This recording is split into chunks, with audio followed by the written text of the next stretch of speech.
ಕುಡಿಯುವ ನೀರಿಗಾಗಿ ಕೌಡೇಲು ಮತ್ತು ರಂಗೇಲ್ ನಾಗರಿಕ ಸಮಿತಿ ವತಿಯಿಂದ ಪುರಸಭೆಯ ಮುಂಭಾಗದಲ್ಲಿ ಬೃಹತ್ ಪ್ರತಿಭಟನೆ ನಡೆದಿದೆ. ಪುರಸಭೆಯ ಮುಂಭಾಗದಲ್ಲಿ ಬಟ್ಟೆಗಳನ್ನು ನೇತಾಡಿಸಿದ ನಾಗರಿಕರು ಕೊಡ ಹಾಗೂ ಬಕೆಟ್ಗಳನ್ನು ಇಟ್ಟು ಪುರಸಭೆಯ ಅಧಿಕಾರಿಗಳಿಗೆ ಧಿಕ್ಕಾರ ಕೂಗಿದ್ದಾರೆ.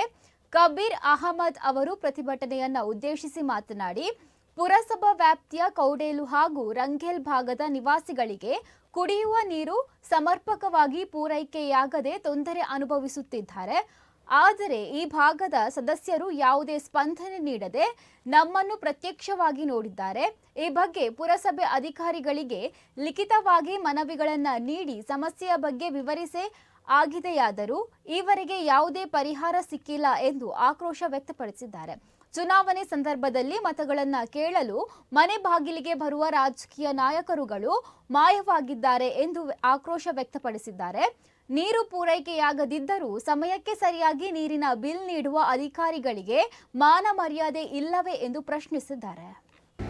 ನಮ್ಮ ಟೈಅಪ್ ಇನ್ನೂ ನಮಗೆ ಹ್ಯಾಂಡ್ ಓವರ್ ಆಗಿಲ್ಲ ಅಂತ ನಮ್ಮ ಇಂಜಿನಿಯರ್ ಹೇಳ್ತಾರೆ. ಈಗ ಡಿಸ್ಟ್ರಿಬ್ಯೂಷನ್ ಲೈನು ನಿಮ್ಮ ವಾಟರ್ ಸಪ್ಲೈ ಬೋರ್ಡ್ದೇ ಜವಾಬ್ದಾರಿ. ಫಸ್ಟ್ ಮೇನ್ ಲೈನಿಂದ ಹೋಗೋದಲ್ಲಪ್ಪ, ಶಾಂತಿಗುಡ್ಡೆ ಟ್ಯಾಂಕ್ ಹೋಗೋಕೆ ಡಿಸ್ಟ್ರಿಬ್ಯೂಷನ್ ಆಗಬೇಕಾಯ್ತು. ಶಾಂತಿಗುಡ್ಡೆಗೆ ಹೋಗೋಕೆ ನೀರು ಎಲ್ಲಿ ಕೇರ್ ಸಿಟಿ ಆಗ್ತಾ ಇದೆ? ಹೇಳೋದು ನೇರವಾಗಿ ಹೇಳಿ, ಎಲ್ಲರೂ ಇದ್ದಾರೆ. ಹಳೆ ಬಿಡಿಸಿದಿಲ್ವಾ? ಹಳೆ ಬಿಡಿದೆ, ಓಕೆ. ಅಲ್ಲಿ ಒಂದು ವಾಲ್ ಇದೆ. ಹಳೆ ಬಿಡಿದೆ, ವಾಲ್ ಇದೆ. ಹಳೆ ವಾಲ್ ಬಂದ್ಬಿಡ್ದಾಗ ನಾವು ಟ್ಯಾಂಕ್ ನಮ್ಗೆ ಫಿಲ್ ಅಪ್ ಆಗಬೇಕು.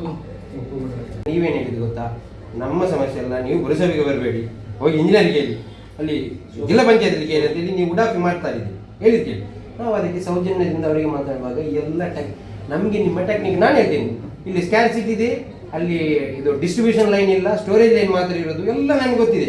ಟ್ಯಾಂಕ್ ಇದೆ, ಶಾಂತಿಗುಡ್ಡೆಗೆ ಹೋಗಬೇಕು, ಉಪ್ಪುಗುಡ್ಡೆಗೆ ಬರಬೇಕು, ರಂಗೇಲ್ಗೆ ಬರಬೇಕು, ಮನೆ ಮನೆಗೆ ಕನೆಕ್ಷನ್ ಇಲ್ಲ. 24 hours ಇದು ಪೈಪ್ ಲೈನ್ ಇದೆಯಲ್ಲ, ಹೊಸ ಲೈನ್, ಆಗಿನ್ನೂ ಕೂಡ ಕನೆಕ್ಷನ್ ಆಗಿಲ್ಲ, ಕೆಲವು ಮನೆಗೆ ಆಗಲಿಲ್ಲ ಅಂತ ನಿಮಗೆ ಗೊತ್ತಿದೆ.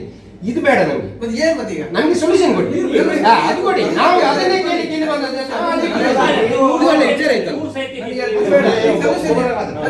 ಸೊಲ್ಯೂಷನ್. ನನಗೆ 15 ನಿಮಿಷ ನಾನು ಹೇಳ್ಬಿಡ್ತೀನಿ ಕೇಳಿದ್ದೆ. ನನಗೆ ನಾಲೆಡ್ಜ್ ಇಲ್ಲ, ನಾನು ಬಂದ್ರೆ 4 months ಆಗಿದೆ. ಮಾತಾಡಪ್ಪ, 24x7 ಪ್ರಾಜೆಕ್ಟ್ ನನಗೆ